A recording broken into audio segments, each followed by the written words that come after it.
Tonia Marek écoute les perles et leur parle aussi. Et c'est de ce dialogue qu'est née son inspiration pour la création des colliers de perles. À l'aide de cordons en cuir et d'autres matériaux tels que le fer ou le bronze, cette Française qui vit au Sénégal confectionne dans son atelier à Dakar des parures de tout éclat. Elle a une riche collection de perles de différentes tailles, couleurs et formes, ramenées de ses différents voyages à travers le monde. Ces perles ont une signification ou une histoire. La perle fait partie de la culture africaine. Elles viennent de partout. Elles sont venues par les caravanes d'Égypte, d'Inde. Elles sont venues par bateau d'Europe. Et elles ont été intégrées à la culture africaine.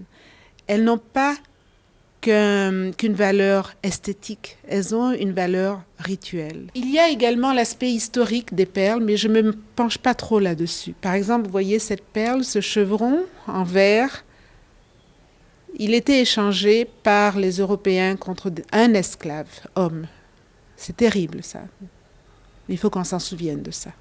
Les perles sont utilisées dans l'esthétique, dans l'histoire, dans la religion et parfois dans les pratiques mystiques selon les peuples et les coutumes. Tonia Marek, épidémiologiste dans une organisation internationale, s'est intéressée à une fonction particulière des perles, leur utilisation par les tradithérapeutes. Tout a commencé ici au Sénégal avec un ami tradithérapeute, Sarah Collet. Une fois, je portais un collier.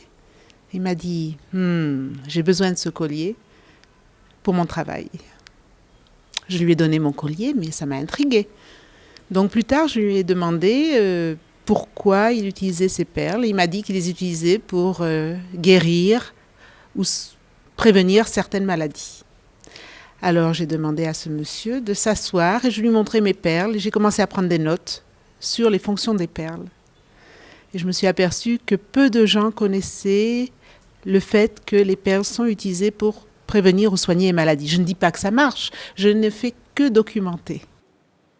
Comme on collectionne les masques, Tonia Marek collectionne les perles, dont la fascination de la beauté, du mystère et du culte, en attendant de les exposer l'année prochaine à l'Institut fondamental d'Afrique noire de Dakar.